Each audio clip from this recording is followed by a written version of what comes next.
میرا معاملہ میرے رب پر چھوڑ دو. سو یاد رکھیے کہ جس لمحہ ہم کسی گناہگار شخص کے بارے میں یا کسی بھی شخص کے بارے میں جہنم کا فیصلہ کرنے بیٹھ جاتے ہیں تو اپنی جنت کھو بیٹھتے ہیں. السلام علیکم ورحمۃ اللہ وبرکاتہ. آج ہم آپ لوگوں کے ساتھ ایک ایسی حدیث شیئر کرنا چاہتے ہیں جس حدیث کو سن کر کے آپ لوگوں کو تعجب بھی ہوگا اور جس حدیث سے آپ کو بہت کچھ سیکھنے کو بھی ملے گا. یہ روایت سنن ابی داؤد کی ہے. شیخ البانی رحمہ اللہ نے صحیح قرار دیا ہے اور شیخ شعیب ارناؤت رحمہ اللہ نے حسن قرار دیا ہے. راوی حدیث حضرت ابو ہریرہ رضی اللہ تعالی عنہ ہیں. بیان فرماتے ہیں کہ سمعت رسول اللہ صلی اللہ علیہ وسلم یقول کان فی بنی اسرائیل رجلان. بیان فرماتے ہیں کہ میں نے اللہ کے رسول صلی اللہ علیہ وسلم کو ارشاد فرماتے ہوئے سنا کہ کان فی بنی اسرائیل رجلان، کہ بنی اسرائیل کے اندر دو شخص تھے، دو آدمی تھے. ان میں سے ایک شخص اللہ تعالیٰ کی عبادت میں لگا رہتا تھا اور دوسرا گناہ کرتا تھا. تو جو شخص اللہ تعالیٰ کی عبادت میں لگا رہتا تھا تو وہ اس گناہگار شخص کو دیکھتا تھا کہ وہ گناہ میں لگا ہوا ہے تو وہ اس کو منع کرتا تھا کہ اقصر، اپنے اس گناہ کو چھوڑ دے، اپنے اس گناہ سے باز آ جا. تو فوجدہ یوما علی ذنب، تو ایک مرتبہ ایسا ہوا کہ پھر اس نیک شخص نے اس گناہگار شخص کو دیکھا کہ وہ کسی گناہ میں لگا ہوا ہے تو اس نے پھر اس کو منع کیا کہ اقصر، اپنے اس گناہ کو چھوڑ دے، اپنے اس گناہ سے باز آ جا، مت کر اس گناہ کو. تو اب اس گناہگار شخص نے اس نیک شخص کو یہ جواب دیا کہ ابو عیسیٰ علیہ رقیباً، کیا تم کو میرے اوپر نگہبان بنا کر بھیجا گیا ہے؟ خلینی وربی، میرا معاملہ میرے رب پر چھوڑ دو، مجھے میرے رب کے ساتھ تنہا چھوڑ دو. یہ اس گناہگار شخص نے اس نیک شخص سے کہا. تو اب اس نیک شخص کو غصہ آ گیا اور اس نے بھی غصے میں آ کر کے یہ جملہ کہہ دیا کہ واللہ لا یغفرن لک اللہ، کہ اللہ کی قسم اللہ تم کو ہرگز معاف نہیں کرے گا، اللہ تم کو ہرگز نہیں بخشے گا، یا ہرگز اللہ تم کو جنت میں داخل نہیں کرے گا اور تم کو ضرور جہنم میں پھینک دے گا. یہ اس نے غصے میں کہہ دیا. اس کے بعد ان دونوں شخصوں کی موت کا وقت قریب آ گیا اور دونوں مر گئے. اس کے بعد دونوں اللہ تعالیٰ کی بارگاہ میں حاضر ہوئے تو اللہ تعالیٰ نے اس نیک شخص سے یہ کہا کہ اکنت بی عالما، کیا تمہیں میرے بارے میں کچھ بھی علم تھا؟ یا اس گناہگار شخص کے بارے میں نے جو فیصلہ کیا تھا، کیا تمہیں اس فیصلے کا علم تھا کہ میں نے اس گناہگار کے بارے میں کیا فیصلہ کیا ہے؟ کہ تم نے اس سے کہہ دیا کہ اللہ تم کو ہرگز معاف نہیں کرے گا، اللہ تم کو ہرگز نہیں بخشے گا. تم نے یہ کیسے کہہ دیا؟ کیا تم کو معلوم تھا کہ میرا اس کے بارے میں کیا فیصلہ ہے؟ یا میرے جو اختیارات ہیں جنت اور جہنم کا فیصلہ کرنے کے، تو کیا میں نے تم کو کچھ کنٹرول دیا تھا، تم کو بھی کچھ اختیارات دے رکھے تھے اپنے کہ تم بھی جو لوگوں کی جنت اور جہنم کا فیصلہ کرنے لگ جاؤ؟ اس کے بعد اللہ تعالیٰ اس گناہگار شخص سے کہتا ہے کہ تم میری جنت میں داخل ہو جاؤ، میری رحمت کی وجہ سے، میرے فضل کی وجہ سے آج میں تم کو جنت میں داخل کر رہا ہوں. اور اس نیک شخص کے بارے میں فرشتوں کو یہ حکم دیا کہ اذهبوا به الى النار، کہ اس گناہگار، اس نیک شخص کو، اس متقی شخص کو تم لوگ جہنم میں داخل کر دو اور جہنم میں ڈال دو. یہ تو ہو گئی مکمل حدیث جو ہم نے آپ کے سامنے پیش کی. لیکن اس حدیث کی روشنی میں تین باتیں ہم آپ سے کہنا چاہتے ہیں. پہلی بات تو یہ ہے کہ ہو سکتا ہے کہ کوئی شخص صحیح معنوں میں گناہگار ہو، لیکن اللہ تعالیٰ نے ہمیں یہ اختیار نہیں دیا ہے کہ ہم کسی شخص کے بارے میں یا کسی گناہگار شخص کے بارے میں جنت یا جہنم کا فیصلہ کرنے لگیں، یا کسی گناہگار شخص کے بارے میں ہم یہ کہنے لگے کہ اللہ تم کو معاف نہیں کرے گا، اللہ تم کو نہیں بخشے گا.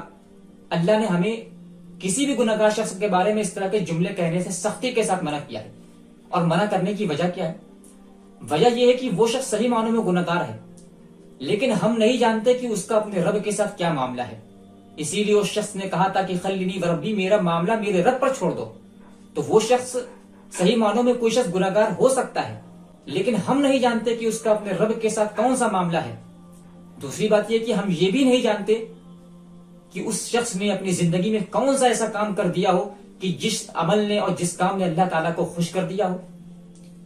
اور ہم یہ بھی نہیں جانتے کہ وہ شخص صحیح معنوں میں گناہ کر رہا ہے لیکن ہم نہیں جانتے کہ ہو سکتا ہے کہ وہ شخص گناہ کرتا ہو لیکن تنہائی میں جا کر کے اپنے اس گناہ کی بار بار اللہ تعالیٰ سے معافی مانگتا ہو، اس گناہ کو لے کر کے اللہ تعالیٰ کے سامنے گڑ گڑاتا ہو.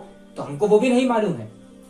ہم اس کے گناہ کو دیکھ کر کے تو جذبات میں آ جا رہے ہیں لیکن اس کا باطنی پہلو جو ہے، اس کے تنہائی کے جو لمحات ہیں، اس کا تنہائی میں اپنے رب کے ساتھ جو معاملہ ہے، ہم اس کو نہیں جانتے. لہٰذا ہم ظاہر کو دیکھ کر کے غصہ کر رہے ہیں لیکن باطنی پہلو ہے، ہم اس کو نہیں جانتے. تو صحیح علم اللہ تعالیٰ کے پاس ہے، اسی لیے اللہ تعالیٰ نے ہمیں کسی بھی شخص کے بارے میں اس طرح کا فیصلہ کرنے سے منع کیا ہے، کیونکہ فیصلہ وہی کر سکتا ہے جس کو صحیح علم ہو، اور جس کو صحیح علم نہ ہو اس کو فیصلہ کرنے کا بھی حق حاصل نہیں ہے. اور دوسری بات یہ ہے کہ یہ بات ذہن میں رکھیے کہ جو شخص جتنا زیادہ متقی ہوگا وہ گناہوں کو دیکھ کر کے اتنا زیادہ جذباتی ہوگا.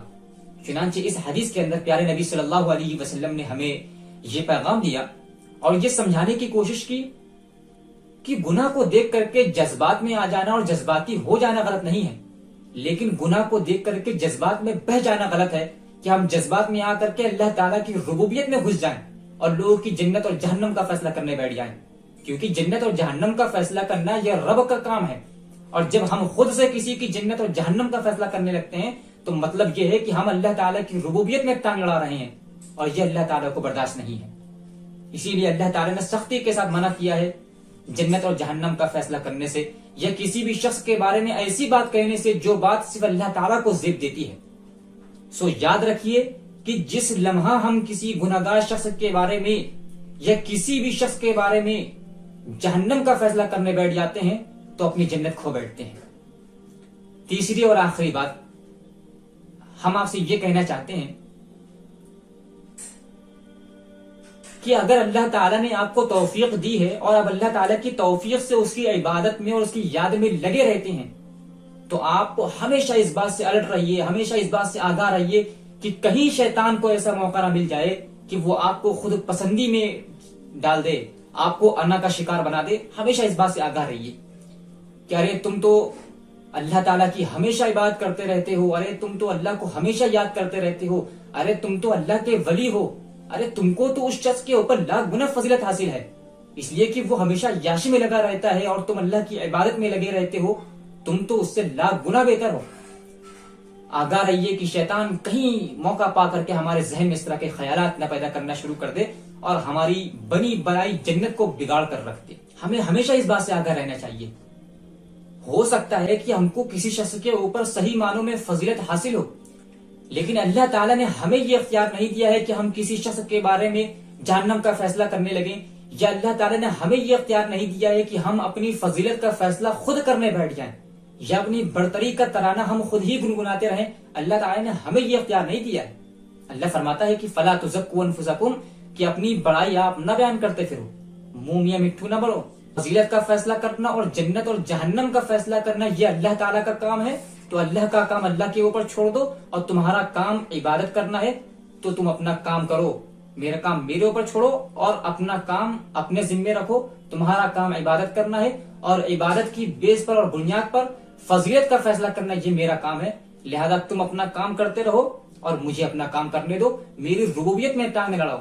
تو ہمیں ہمیشہ اس بات سے آگاہ رہنا چاہیے کہ کہیں شیطان موقع پا کر کے ہماری بنی بنائی جنت کو نہ بگاڑ دے، اور جبکہ ہم جنت کے قریب ہو چکے ہوں تو وہ ہماری ٹانگ کھینچ کر کے ہم کو جہنم کی طرف لے جائے. ہمیں ہمیشہ اس بات سے آگاہ رہنا چاہیے.